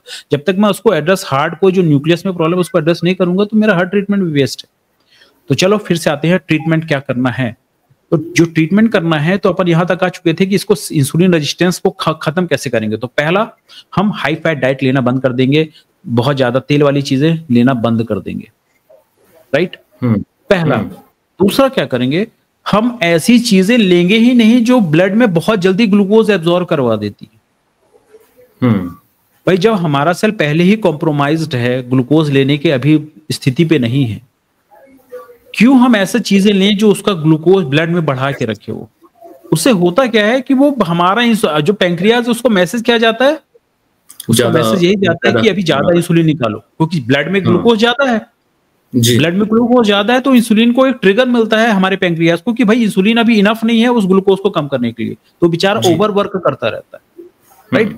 तो हम अपने पैंक्रियाज को ओवर बर्डन ना करें, उसके लिए हमको दूसरे क्या हथकंडा अपनाना पड़ेगा, क्या करना पड़ेगा, ऐसे फूड का चॉइस करना पड़ेगा जो हमारे स्टमक में जल्दी से एब्जॉर्ब ना हो। जल्दी से एब्जॉर्ब नहीं होंगे तब हमारा ब्लड शुगर उतनी स्पीड से नहीं बढ़ेगा और हमारा पैंक्रियाज ओवर बर्डन पे नहीं आएगा। नहीं आएगा। I hope my correct. Message is loud and clear. तो हमने यस, दो यस। स्ट्रेटजी अपनाया। पहला स्ट्रेटजी अपनाया कि हमको फैट अपने डाइट में कम कर लेंगे, उससे हमारा इंसुलिन रेजिस्टेंस नहीं होगा। दूसरा, इन मीन वाइल हम एक और काम करेंगे कि हम ऐसा खाना खाएंगे ही नहीं जो ब्लड में ग्लूकोज बढ़ा दे। जी, आई थिंक राइट। अब तो एकदम लेमैन भी बता सकता है, मैं जितना जिस डीप लेवल पे मैं ऐसा समझाया हूं। तो पहला लो फैट डाइट, दूसरा चॉइस ऑफ फूड्स ऐसा कर रखेंगे जो ग्लूकोज को बहुत धीरे धीरे एब्जॉर्ब करे। यहीं पे आते हैं मिलेट्स। जब आप मिलेट्स खाएंगे तो ब्लड में वो जो आधे घंटे में एब्जॉर्ब होने वाला था वो 8 घंटे में एब्जॉर्ब होगा। जब 8 घंटे में एब्जॉर्ब होगा तो हमारे ब्लड में उतना ग्लूकोज बढ़ेगा ही नहीं, तो हमारा पैंक्रियास ओवरबर्डन होगा ही नहीं। जब पैंक्रियास ओवरबर्डन होगा ही नहीं तो वो सेल को इंसुलिन रेजिस्टेंस करेगा ही नहीं। विशियस साइकिल तोड़ रहे हैं हम, जो विशियस साइकिल चल रहा था उसी को ही हम तोड़ रहे हैं।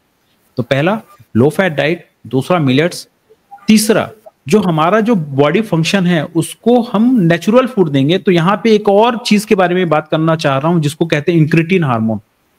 एकदम नया चीज है आपके लिए सुनने में। इंक्रेटिन हार्मोन क्या करता है, हमारा जो ह्यूमन इवोल्यूशन है लाखों साल में, वो बर्गर पिज्जा खा के नहीं हुआ है, ठीक है। हम नेचुरल फूड्स वेजिटेबल खा के जिंदा हैं, ठीक है। मतलब आप ये इमेजिन करो कि मान लो पूरी फैक्ट्री बंद हो जाए, पूरी लाइट बंद हो जाए, तो आपको मजबूरन तो वही खाओगे ना जो उग रहा है खेत में। हाँ, सब्जियां और फ्रूट्स और ग्रेन्स, और ये ग्रेन से ही बचेंगे। तो हमारा ह्यूमन डेवलपमेंट उसी के थ्रू हुआ। तो हमारे शरीर को इनको सिग्नल करने का, इनको एब्जॉर्ब करने का और इनको प्रोसेस करने की हैबिट है। We have inbuilt system in our stomach. तो स्टमक में क्या होता है, जब आप फ्रूट्स वेजिटेबल्स खाते हैं, हमारे स्टमक में एक सेंसर होता है, ये जो पाइप है ना, इसके अंदर एक सेंसर होता है, वो सेंस कर लेता है कि कौन सा फूड आया है। वो क्या करता है, हमारे पहले ब्लड में चेक करता है कि ग्लूकोज लेवल क्या है।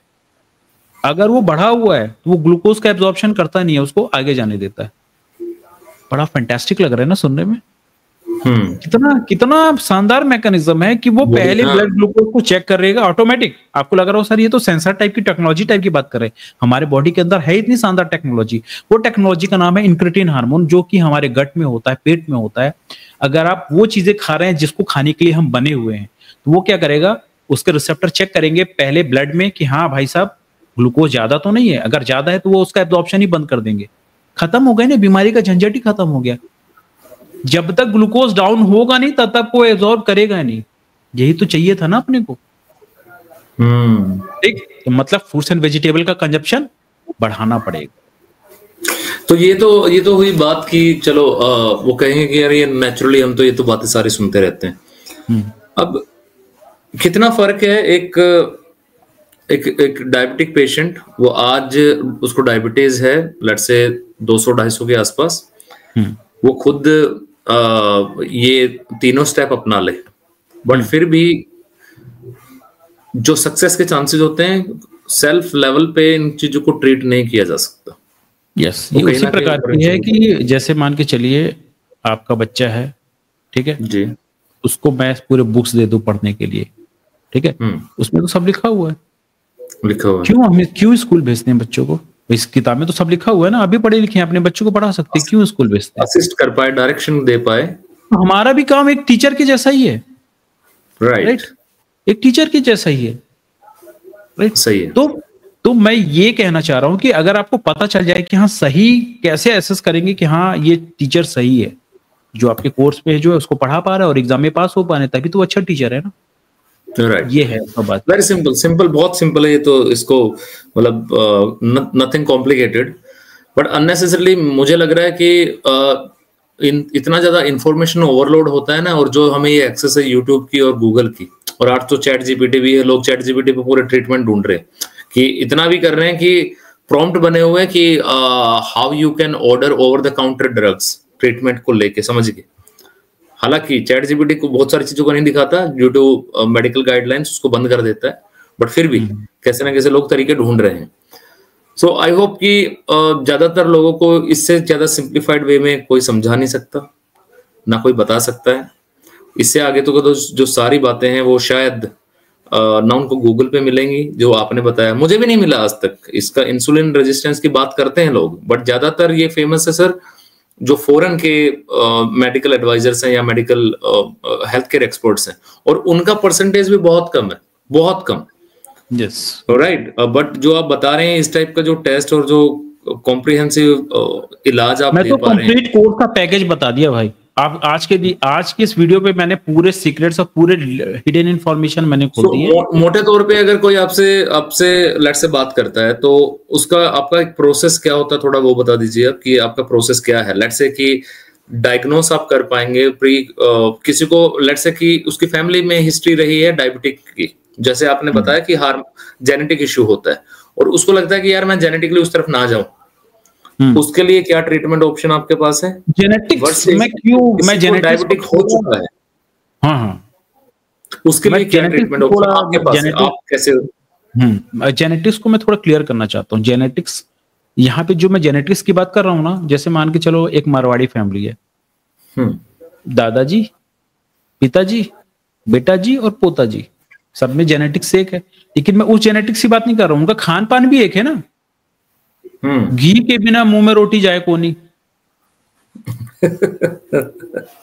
ठीक है, क्यों? जेनेटिक्स चला आ रहा है ना यहाँ पे। डीएनए सेल के अंदर के जेनेटिक्स नहीं है, उनके खाने का जो हैबिट है ना, फैमिली जेनेटिक्स, ये उसको मैं टारगेट कर रहा हूँ। ये जो आपने लाइन बोली ना, ये एक्चुअली हरियाणा में भी ऐसे बोलते हैं, घी के बिना रोटी को ना जावे, है ना। गुड़, जो जिनके डाइट में गुड़ है, जैसे अब गुजराती है, गुजराती इमेजिन, मेरे को बड़ा हंसी आता है। गुजराती पेशेंट से मैं बात करता हूँ, सर हमारी दादी थी ना, वो भुजिया खाया करती थी। उनको ऐसा लग रहा है भुजिया बहुत नेचुरल चीज है, मतलब गुजराती उस समय से फास्ट फूड खाते आ रहे हैं। उनकी दादी भुजिया खाती थी, आज भी भुजिया खाती, नाश्ते में भुजिया खाती हमारी दादी। मतलब उस समय से वो प्रोसेस फूड है। मतलब गुजराती में बहुत पहले से इतना डेवलपमेंट आ गया था कि उस समय, अब वो लोग भूल गए कि भुजिया इज अ प्रोसेस फूड। वो उनको लग रहा है नेचुरल फूड है, मतलब अच्छा फूड है। नहीं, वो तो हमारी डाइट का हर जगह पे पार्ट है। जैसे आप अगर पंजाब, हरियाणा की और नॉर्थ इंडिया की इस बेल्ट की बात करो, सो ब्रेकफास्ट एक बड़ा सीधा साधा है, उसमें स्टफिंग क्या है वो चेंज होता रहेगा। आज आलू पराठा, आज पनीर पराठा, आज मिक्स वेज पराठा है ना। तो मोटे मोटे तौर पे वो रहेगा। आप आपके साइड में, जो एमपी साइड में है, वहां पे कचौड़ी और सुबह सुबह उसका चलता भोजन उसका होता है। लेकिन आपको ये तो पता है ना कि भाई ये खतरनाक है, मतलब कचौड़ी, ये तेल है, आप यू नो दैट। गुजराती ये एक्सेप्ट कर ली कि भुजिया में ऐसा कोई खतरनाक है नहीं, ठीक है, इट्स गुड। हमारी दादी खाती थी अभी तक, 80 साल की, मरी नहीं है अभी तक। तो उन्होंने एक्सेप्ट कर लिया कि उतना खराब है नहीं, भुजिया ठीक है। भुजिया को उन्होंने गलत फूड की लिस्ट से हटा ही दिया है। मैं आपको एक और एग्जांपल बताता हूँ। मैक्सिको देश में कोको कोला ने इतना भयंकर कहर मचा चुका है कि उन्होंने बोला है कि इसको कोको कोला पीने से डायबिटीज ठीक होता है। उन्होंने ऐसा मैसेज दे रखा है पब्लिक में। वहां पे बच्चे को कोको कोला पिला रहे हैं, तो आप ब्रेन वॉश करके कुछ भी करवा सकते हो।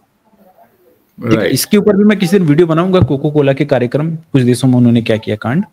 उन्होंने क्या किया है कि कोको कोला का जो रेट है ना, वो पानी से सस्ता है।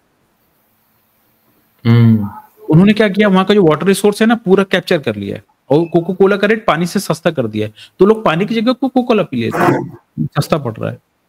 और वो अच्छा भी लगता है पीने में। हाँ, शक्कर भी है, एनर्जी भी आ जा रही है, और वहां पे डायबिटीज का रॉकेट है। तो उन्होंने बोला सोचो, कोको कोला पीने के बाद तुम्हारी डायबिटीज इतनी है, नहीं पीते तो कितनी होती। इंफॉर्मेशन देने का तरीका खतरनाक है। उन्होंने बोला कि अरे कुछ भी हो सकता है भाई इस दुनिया में, समझ गए ना। तो आते हैं भाई टॉपिक पे मेन।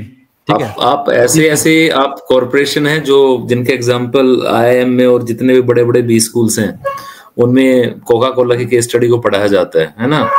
और जितना $1 बिलियन इंडस्ट्री ये है, वो आपको ही पता और हमें ही पता है। तो चलो, thanks to all the marketeers जिन्होंने पानी हटा के और वहां पे इतनी गंदगी फैलाई। तो मुझे तो नहीं लगता कि इससे ज्यादा बेकार कोई काम, कोई एक्ट हो सकता है किसी भी टाइप। मैं मेरे लाइफ में कुछ ही लोग हैं जिनको मेरे को बहुत जिन्होंने मेरे लाइफ को मोटिवेट किया, जिनको मैं एक वो अच्छा मानता हूँ। उनमें से 4-5 चीजें हैं, मैं क्यों बता रहा हूँ उसको मैं अभी फिगर आउट करूंगा। एक डॉक्टर हरीश हांडे है, वो डॉक्टर नहीं है, वो सोलर के एक्सपर्ट है। ठीक है, सोलर साइंटिस्ट है। ठीक है, एक डॉक्टर खादरवली है, जिन्होंने एक बहुत इंपॉर्टेंट मोटिवेशन किया पूरे वर्ल्ड में। ठीक है, मैंने ज्यादातर जिनको मैं जिनके बारे में मैं बहुत अच्छा है, जो मुझे फेवरेट्स हैं, वो ज्यादातर में मेडिकल डॉक्टर्स हैं नहीं एक्चुअली। ठीक है, एक और है डॉक्टर, एक और सोलर के, तो डॉक्टर हरीश हांडे ने का एक मैं लेक्चर सुन रहा था। उन्होंने एक बहुत बिजनेस स्कूल में लेक्चर चल रहा था, उनका एक वर्ड बड़ा अच्छा मेरे को सुन के बड़ा अजीब लगा। बिजनेस टॉप बैंगलोर का, आईआईएम बैंगलोर जो कोई बहुत बड़ा कॉलेज था, वहां लेक्चर था। उन्होंने स्टूडेंट को मालूम क्यों बोला, don't take your course too seriously. Okay, don't take your course too seriously. Okay, Coca Cola यही तो कर रहा है ना भाई। उसमें जो उसने एम्प्लॉय को रखा तो उसने बहुत अच्छा काम किया। कोको कोला बेचने के लिए उन्हें बहुत अच्छा वो किया। He is a successful business MBA student. उसने बहुत ज्यादा सीरियस ले लिया। बोले आपको बहुत ज्यादा सीरियस मत लो। इट डज नॉट मीन कि आप बहुत अच्छा करोगे तो दुनिया का बहुत अच्छा हो जाएगा। हो सकता है आपके बहुत अच्छा करने से कुछ नुकसान भी हो रहा हो। वो बात ना मेरे दिल पे लग गई, और मेरे दिल पे खुद लगी है सुन के। मतलब पहली बार आपने कुछ ऐसा एग्जांपल दिया है इस वीडियो के बाद, जब बल्कि मैं देखूंगा भी इसको कि why Coca Cola is so successful in Sudan. बताया आपने कंट्री सूडान या नाइजीरिया, ऐसे कोई शायद मैक्सिको है आई थिंक, मैं उसको मेरे को फिगर आउट नहीं कर पा रहा, ऐसे कोई गरीब कंट्री है यहाँ पे पानी नहीं है। डॉक्टर हरीश आंडे का कुछ कुछ बातें वाकई बहुत हुआ है। वो सोलर सिस्टम है, लेकिन वो सोलर सिस्टम जिनको दे रहे हैं ना, उन्होंने बोला कि सोलर सिस्टम को केवल गरीब अफोर्ड कर सकता है, अमीर अफोर्ड ही नहीं कर सकता। तो यहाँ पे मैं उनसे मेडिकल नॉलेज नहीं है, लेकिन उनका जो लेवल ऑफ थिंकिंग है ना, वो मेरे को बड़ा फैसिनेटिंग लगता है। Solar system very interesting why he said कि अमीर जो है दे कांट अफोर्ड एंड गरीब people can afford solar system. चलो थोड़ा ऑफ टॉपिक हो रहा है, लेकिन आई होप इंटरेस्टिंग, अगर आपकी मोटिवेट करने के लिए ये अगर है तो ये भी मैं आपको बताऊंगा, क्योंकि अगर मैं किसी से मोटिवेट हो रहा हूं तो शायद आपको भी वो चिंगारी शायद ट्रिगर कर जाए। उन्होंने बोला कि जो आप जो रोड के किनारे जो देखते हो ना रेडी वाले, हाँ, उनका जो स्ट्रीट वेंडर्स होते हैं, वो लोग क्या होते हैं, कैरोसिन से लैंप जलाते हैं जी। उनका जो कैरोसिन का कॉस्ट होता है वो 50 रुपए करीबन पड़ता है एक शाम का। ठीक है।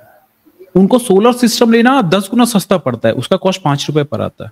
It is affordable for them, उनके लिए अफोर्डेबिलिटी ना, उनके लिए वो ज्यादा अफोर्डेबल है। कैरोसिन 50 रुपए का है, वो तो 5 रुपए में आ रहा है ना, इसलिए बोला कि वो स्ट्रीट वेंडर अफोर्ड कर सकता है, आप अफोर्ड नहीं कर सकते। क्यों? क्योंकि आपके पास पहले से इलेक्ट्रिसिटी है which is way cheaper than the solar, that's why you can not afford. वो अफोर्ड कर सकता है, आप अफोर्ड नहीं कर सकते। उन्होंने बोला कि जो स्ट्रीट वेंडर हैं वो जो सोलर ले रहे हैं ना, उस पे गवर्नमेंट सब्सिडी भी दे रही है, they are not depend upon the government subsidy. भाई आज अमीर आदमी गवर्नमेंट सब्सिडी के ऊपर डिपेंड है ना, तभी तो सोलर लगा रहा है। बोले वहां पे तो कोई सब्सिडी है ही नहीं। बोले आप क्या एनवायरनमेंट बचाने की बात करोगे? बोले वो तो सेकेंडरी है, पहला तो वो अपनी गरीबी मिटा रहे, उसी में एनवायरनमेंट सेव का ऑटोमेटिक होता जा रहा है, जब उसका ध्यान ही नहीं कि वो एनवायरनमेंट बचा रहा है। तो कुछ ना बहुत स्ट्रेट फॉरवर्ड और दिल को छू जाने वाली बातें हैं। हाँ, मुझे भी एक ऐसा ना एक प्रोजेक्ट मिला था, और किसी के साथ हमने बेसिकली रिसर्च किया उसको, उस ऑर्गेनाइजेशन के नाम को, और मैं उनको ना डिस्क्लोज नहीं कर सकता। बट उसमें क्या था कि क्योंकि गवर्नमेंट का की जो योजना थी ना, उसको ऑडिट किया हुआ था। तो क्या हो रहा था कि आपने सुना होगा कि गरीबों को शौचालय देते हैं, बनवाए जाते हैं, है ना, थोड़ा घुमा फिरा के बता रहा हूँ, एग्जाम्पल बिल्कुल ठीक है। तो उड़ीसा में बेसिकली एक बहुत बरगढ़ एक प्लेस है जो कि राइसबर्ग बोला जाता है इंडिया के लिए, उसके आसपास का एक इलाका बड़ा गरीब। तो वहां पे लोगों को देखो सबसे बड़ी दिक्कत क्या आती थी, शौचालय किस लिए दिया था उनको, दिया था कि वो आराम से नीट एंड क्लीन एनवायरनमेंट में रह सके, अपनी जो डिग्निटी भी है वो भी लेडीज उसको बचा के रख पाए, that is the whole purpose, right. But क्योंकि उनके पास पक्के घर नहीं है, जो उनको अनाज बनता है, जो भी राइस निकलता है वो खराब हो जाता है, उसमें फंगस लग जाता है, ज्यादा टाइम के लिए वो कच्चे घरों में प्रोटेक्ट करके नहीं रख सकते। तो उन्होंने उस टॉयलेट का यूज कैसे किया, क्योंकि वो पक्का था, बिल्कुल पक्का था, एज ए स्टोरेज। सो आपकी मैं बात पे आ रहा हूं कि यार एक जो देखा जाए ना, तो ठीक है, ये जो डॉक्टर साहब की आपने बात की, कम से कम इन जैसे बंदे हैं जो चेंज मेकर हैं, एटलीस्ट वो चिंगारी लगा के सोचने में मजबूर तो करते हैं इंसान को। सर्च करिएगा, उसको बोलते हैं सेल्को कंपनी है, उनका कंपनी का नाम है सेल्को। ओके। उनकी कंपनी में लोग इंटर्नशिप करने आते हैं, करीबन 150 से इंटर्नशिप करने आते हैं। 200 लोग इंटर्नशिप करते हैं, उनमें से एक भी इंडियन नहीं है। Why? क्यों सर? गांव में कैसे जाएंगे सर? क्या वहां होटल मिलेगा रुकने के लिए? सर वहां पे बस जाएगी? सर हम कैसे, वहां मच्छर काट देगा तो क्या करेंगे? उन्होंने बोला सबसे लूज पॉइंट है सर इंडियंस का ना। अब थोड़ा सा ऑफ द टॉपिक जा रहे हैं, बट इस वीडियो को आप रखना काइंडली और इसको रिलीज करना। मैं अपना पर्सनल एक्सपीरियंस बताता हूँ। अभी एग्रीकल्चर सेक्टर पे हमारी बड़ी कमांड है, और एग्रीकल्चर सेक्टर में एक सेगमेंट होता है फार्म मैकेनाइजेशन, जिसको हम बोलते हैं मशीनरी, ट्रैक्टर हो गया, कंबाइन हो गया, हार्वेस्टर, हैरो, कल्टीवेटर, ये सारा का सारा। ये नियरली एग्रीकल्चर सेक्टर जो कंट्रीब्यूट करता है ना अपनी जीडीपी को, इंडियन जीडीपी को, दैट इज अराउंड 17-18%, ऊपर नीचे चलता रहता है 1-2% हर साल वो। अब इतना बड़ा एरिया है, यू वॉन्ट बिलीव कि हमारे यहाँ पर इतना कुछ होने के बाद भी टेक्नोलॉजी के नाम पे कुछ भी नहीं है। और जैसे अभी दिल्ली में और दिल्ली के आसपास देख रहे आपने, सुनने में आ गए पराली जला देते हैं, पराली। तो पराली जब पंजाबी और हरियाणा में पराली ही बोलते हैं उसको, पंजाब में पराली और हरियाणा में पुराली, राइट। सो बेसिकली जो डंठल होता है पूरा जो वेस्ट होता है, इसको आग लगा देते तो उससे एनवायरनमेंट पॉल्यूट होता है। तो गवर्नमेंट ने क्या सोचा, एक अच्छी सोच थी गवर्नमेंट की कि यार कुछ प्रोडक्ट को सब्सिडी पे दे देते हैं ताकि जब ये वेस्ट निकलता है ना, इसका कुछ पोस्ट हार्वेस्ट कुछ मैनेज किया जा सके। यूज हो जाए पोस्ट हार्वेस्टिंग का एक बड़ा बड़ा टूल है जिसको बोला जाता है हे रैक और बेलर। सो वो बेल गोल गोल से डंठल बन जाते हैं उसके, कॉम्पैक्ट, उसमें काफी सारे बड़े एरिया के, और फिर बाद में उसको एनर्जी के लिए यूज भी किया जाता है, आगे बेच भी सकते हैं। अब जो मजे की बात पता है क्या है, जो मैं बताने जा रहा हूँ, आपके पॉइंट पे आ रहा हूँ मैं इन गोरों को क्यों लाइक करता हूँ, why they are so passionate, और ज्यादातर R&D और ये मतलब छोटे छोटे देश है ये इतने आगे क्यों जा पा रहे हैं, उसकी एक वजह है जो मुझे उनके कल्चर में दिखी। टर्की में, अगर टर्की का किसी को पता हो, Turkey is the number 1 country जिनकी रेपुटेशन, नंबर ज्यादा नहीं है बट उनकी रेपुटेशन है कि फार्म मैकेनाइजेशन के इक्विपमेंट ये बहुत अच्छे बनाते हैं, बहुत अच्छे, राइट।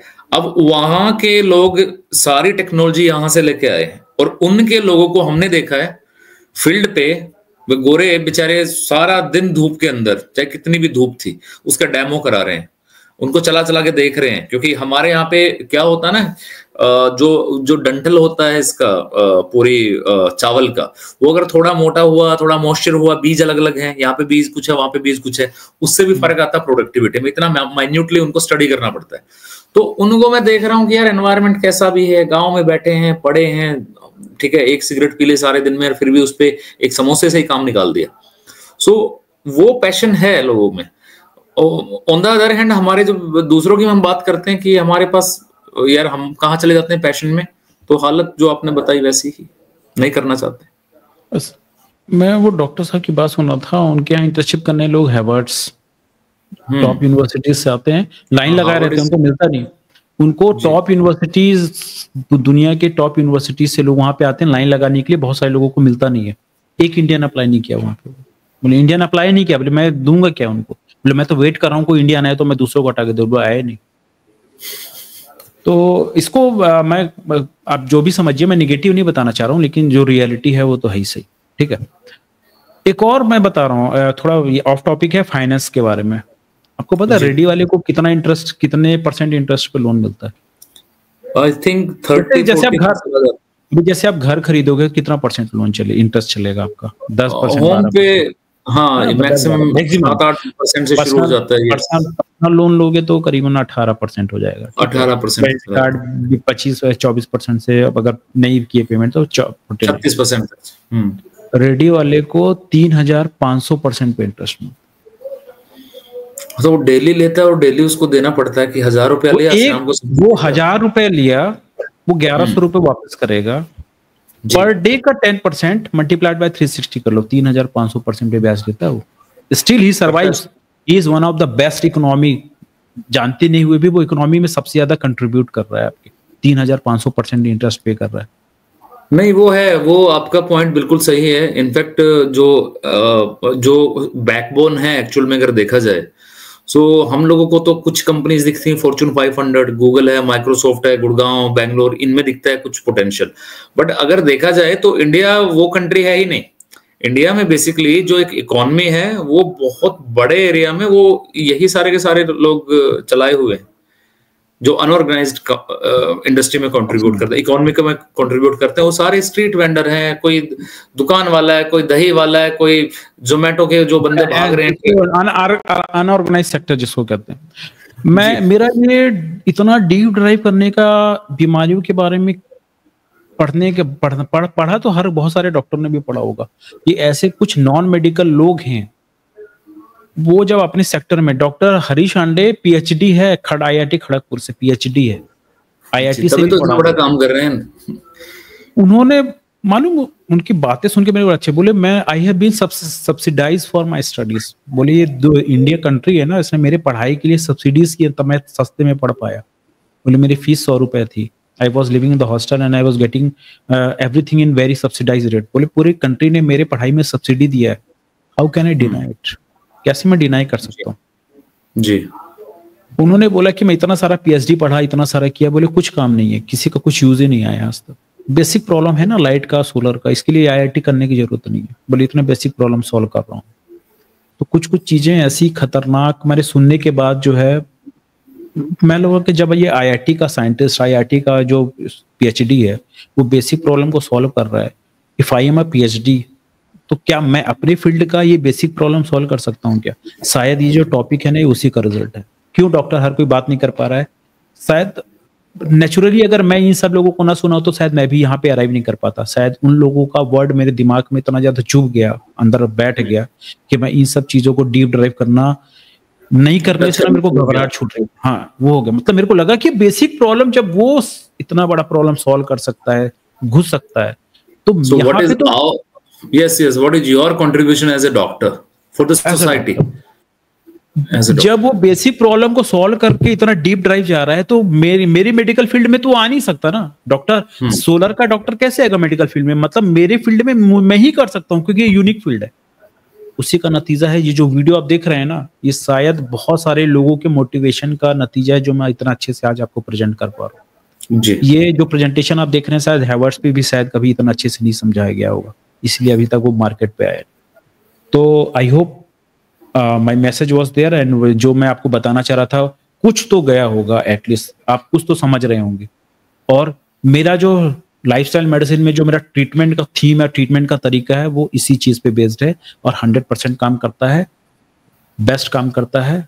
और इसके कोई मतलब वो ही नहीं है, कोई हैवर्ड्स मेडिकल स्कूल नहीं बता सकता कि एक भी डायबिटीज पेशेंट उन्होंने ठीक कर दिया जिसको दवा नहीं लेनी पड़ रही है।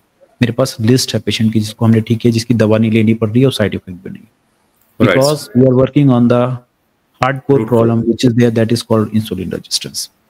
I hope this video will be successful in treating, getting idea, और will help in getting the treatment. इसमें बहुत मददगार साबित होगा। Right. Thank you everyone.